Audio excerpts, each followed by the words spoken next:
Tout d'abord, je tenais à vous remercier pour vos retours sur la vidéo précédente. En réalité, aujourd'hui, nous allons continuer notre promotion du travail de recherche de Thierry Casasnovas et de son association Régénère, en s'intéressant à ces très riches connaissances anatomiques et physiologiques. Vous allez voir qu'il est une sorte de spécialiste d'un peu tous les domaines. Il est d'ailleurs bien plus compétent que la plupart des vendeurs de médicaments. Je vous invite à commencer tout de suite avec cette petite séquence sur le système cardiovasculaire, une de ses très nombreuses spécialités. Ou comment devenir un as de la cardiologie en quelques minutes et peut-être avec un petit jus aussi. On nous parle de la pompe cardiaque. Alors, une pompe, qu'est-ce que ça fait? Eh bien, une pompe, ça prend un liquide, ça prend un fluide et ça le rejette. Une pompe a un moteur. Est-ce que le cœur a un moteur? Absolument pas. Par quoi est mis le cœur? Le cœur, la contraction des différentes chambres qu'il y a dans le cœur, des 4 chambres qu'il y a dans le cœur, elle est assurée par quoi? Elle est assurée par le mouvement des poumons. Éclaircissons le tout ensemble. Votre cœur est la pompe qui fait circuler le sang dans votre corps. Chaque battement est déclenché par une impulsion électrique, un peu comme si un chef d'orchestre lui donnait son rythme régulier et sa vitesse. Ce chef d'orchestre s'appelle le nœud sinusal. Il est le stimulateur cardiaque ou encore le pacemaker naturel du cœur situé dans l'oreillette droite. Son commandement se propage ensuite vers le nœud AV et se termine dans les ventricules. Alors quand on dit le cœur est une pompe, c'est faux. Le cœur est simplement une valve. Le cœur est une grosse baudruche qui est contractée par l'intermédiaire des poumons et plus largement par les mouvements du diaphragme qui sont eux-mêmes conditionnés par l'énergie stockée dans les glandes surrénales. Bien qu'étant un organe doué d'automatisme, le cœur est parcouru de fibres nerveuses appartenant au système nerveux autonome, dont l'une des missions est de réguler sa fréquence de battement de façon non volontaire. La régulation de la fréquence cardiaque est un dialogue permanent qui s'établit entre la région du cœur et la base du cerveau par l'intermédiaire d'un circuit de fibres nerveuses.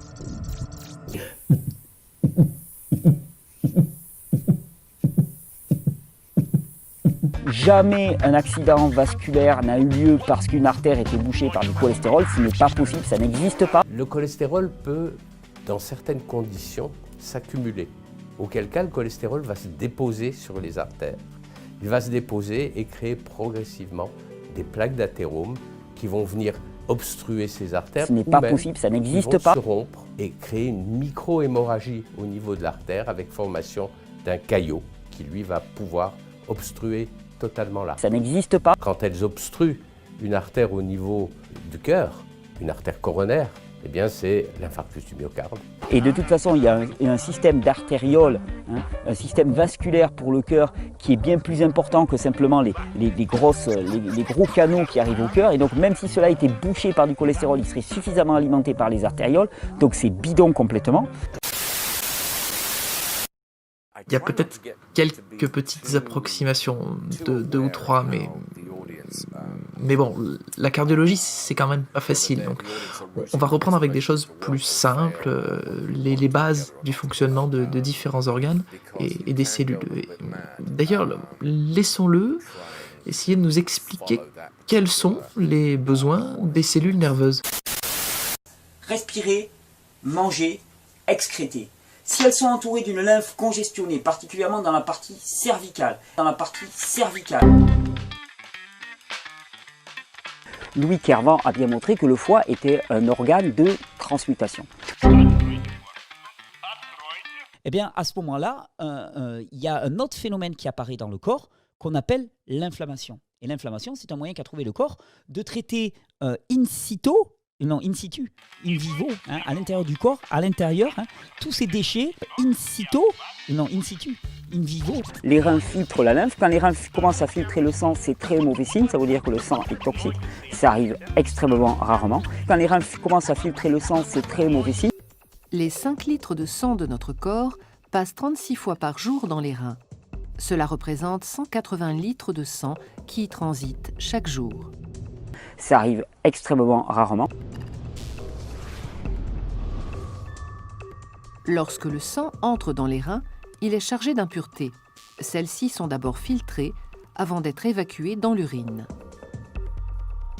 On montre le corps humain baigné de rouge, alors qu'en fait le corps humain il serait baigné de bleu, puisque c'est les couleurs représentatives caractéristiques du sang et de la lymphe. Et d'ailleurs c'est très amusant, parce que je ne sais pas si vous avez remarqué, la couleur rouge est une couleur chaude, agréable. La couleur bleue est souvent une couleur beaucoup plus froide. Eh bien on a représenté le sang de manière rouge, on a représenté la lymphe de manière bleue. Une artère transporte le sang du cœur vers les organes. Les veines, à l'inverse, le transportent des organes vers le cœur. L'artère est donc un vaisseau partant du cœur. La veine, un vaisseau arrivant au cœur. Je ne sais pas vous, mais quand on s'écorche et quand on voit sortir de la lymphe, elle n'est pas bleue, hein, elle est blanche. Alors peut-être qu'il faudrait représenter la lymphe de sa vraie couleur, blanche, le symbole de la pureté. Le système lymphatique est l'ensemble des structures qui rendent possible la formation et la circulation de la lymphe. Il englobe les vaisseaux lymphatiques, qui permettent la circulation de la lymphe et la drainent vers le système veineux, et de nombreux ganglions répartis dans tout le corps, dont le rôle principal est de filtrer la lymphe. Il n'y a pas de maladie. Après le bras qui repousse, il n'y a plus de maladie. Et mon gamin qui est malade, hein, qui crache et qui tousse, qu'est-ce que c'est qu'une maladie ?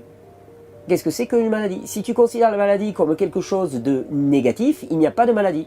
Si ton gamin il crache, il tousse, il est en train d'évacuer. Alors certes, c'est pas agréable, certes, ça peut être violent, et on peut même mourir de ça, parce qu'il y a tellement de nettoyage à faire dans le corps, et on entend tellement peu le message qu'envoie le corps, qu'on continue à en rajouter, on peut en mourir, mais il n'empêche, ce n'est pas une maladie, parce que les maladies n'existent pas, parce qu'il n'y a rien de négatif.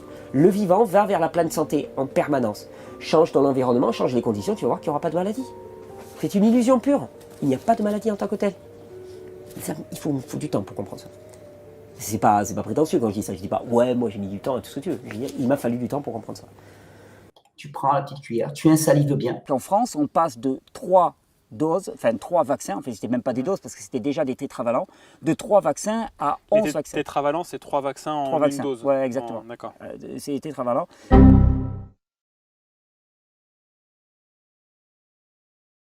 Tétravalent, c'est 3 vaccins en une dose. Ouais, exactement. Plus ça va être dur de faire avancer, moins ça va circuler. Et plus ça va être dur de faire avancer, plus la pompe cardiaque va se fatiguer. Et finalement, quand le sang n'arrive plus là où il devrait arriver, mais il se passe un phénomène qu'on appelle l'anémie. Quoi exactement l'anémie ? C'est la baisse anormale du taux d'hémoglobine. L'hémoglobine, vous savez, c'est fixé sur les globules rouges et ça permet de transporter l'oxygène jusqu'aux organes. Et donc, quand vous avez une diminution de cette hémoglobine ou une diminution du nombre de globules rouges, il y a les deux choses sur l'analyse de sang, eh bien, vous avez peut-être une anémie. Bon, ça se repère donc basiquement par une prise de sang, j'imagine. Une numération, formule sanguine, c'est un des examens les plus couramment pratiqués. C'est une prise de sang et vous allez voir un chiffre, généralement en dessous de 13 grammes chez l'homme, 13 grammes par décilitre ou 12 grammes par décilitre chez la femme de taux d'hémoglobine. Eh bien, c'est la définition de l'anémie. Alors l'anémie, elle touche la plupart du temps les extrémités. Ça, en iridologie, on le voit très bien dans l'œil. On voit exactement quels endroits touchent l'anémie. Et quand une cellule est anémiée, la cellule, elle ne fonctionne pas. Il a dû rater le cours sur l'anémie, mais ce n'est pas très grave. J'espère que vous avez entendu. Il a surtout parlé d'iridiologie. Et ça, c'est une méthode infaillible, une très grande méthode de diagnostic qui consiste à observer l'iris du patient. Et Thierry a plein de techniques pour diagnostiquer les problèmes de santé chez ses patients. On va d'ailleurs l'écouter nous expliquer quelques-unes de ses meilleures techniques. Le signe, quand on est fatigué et malade, c'est pas que le système est complètement en atonie totale. Au contraire, c'est que ça élimine très très fort. Alors, le seul moyen pour savoir ça et pour juger ça, il est assez simple. C'est les yeux. Avec les yeux, vous savez beaucoup de choses.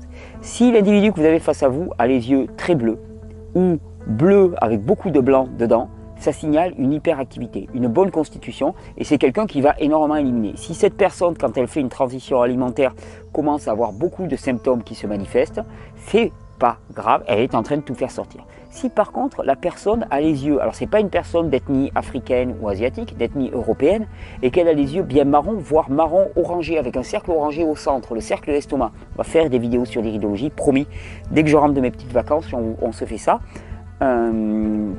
Eh bien, si la personne a cette couleur marron, plus elle est foncée, cette couleur marron, plus l'orangé est présent, plus vous allez vous dire que cette personne est dans un état nerveux dégénératif chronique. On ne va pas jouer au petit docteur pour en quelque sorte. Il y a des disparités qui sont colossales. Alors, le seul moyen de les voir, c'est en iridologie. Moi, en iridologie, enfin, il n'y a pas que l'iridologie. Quand on voit arriver les personnes, quand on voit leur structuration physique, on sait très bien si ce sont des héritiers ou si ce sont des fils de mendiants, d'une certaine manière. On voit très bien quel est leur patrimoine. C'est assez évident, la naturopathie apprend à distinguer la texture de la peau, la forme des ongles, la texture des ongles, le rendu un peu global de l'individu, la posture aussi. Enfin, on arrive à distinguer tout ça. Jaune, le parfum est un parfum de banane. Moi je dirais pas mûr, mais à chacun ses goûts. Et une banane qui se tient très très bien, qui est assez ferme.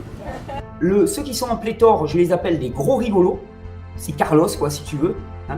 Et les autres, je les appelle des grands maigres déminéralisés qui se posent des questions sur l'état géopolitique de la planète. Je ne sais pas si tu as remarqué, mais les gens qui s'inquiètent énormément du devenir du monde, souvent, sont des gens quand même qui sont plutôt du genre grands maigres déminéralisés, blancs, qui perdent leurs cheveux, qui ont des troubles digestifs et qui ont des problèmes allergiques. Et puis, les gens qui sont plus en surpoids ont souvent tendance à avoir une humeur beaucoup plus stable. C'est physiologique. Les gros rigolos, il faut les faire cracher. Non, blague à part. Eux, tu peux envoyer la sauce en termes de détoxification. Tu leur fais des cures de jus, tout ce que tu veux, du jeûne à toc, des jeûnes longs. Ils vont perdre du poids, ils ont du bagage, ils vont cracher, ils vont tenir. Au niveau du système nerveux, ça tient le coup. C'est des gens costauds, ça marche. Donc, le gros rigolo, on le fait cracher, on le fait détoxiner. Ça, c'est pour les gros rigolos. Par contre, les grands maigres déminéralisés, si vous suivez mon cours, vous comprendrez exactement qu'est-ce que ça veut dire au niveau physiologique. Mais eux, l'objectif, c'est pas tant de les détoxifier, parce qu'il n'y a plus rien à détoxifier, il n'y a plus que les os. Hein. L'objectif, c'est de les nourrir en priorité. Et d'ailleurs, vous verrez sur le net que de temps en temps, il y a des vidéos parfois qui sortent du style « Le gourou m'a tué ». J'ai suivi les conseils de Thierry Casasnovas et j'ai perdu un bras, un membre de ma famille, ma bagnole a crevé et ainsi de suite. Tu vois, donc ça a été la catastrophe à cause des conseils du gourou. Et quand tu regardes, alors, le conseil du gourou, c'est marrant parce qu'au niveau alimentaire, je ne crois pas donner une indication. Je t'ai jamais dit, tu dois faire ceci. Parce que je serais bien en peine puisque ça dépend. Hein.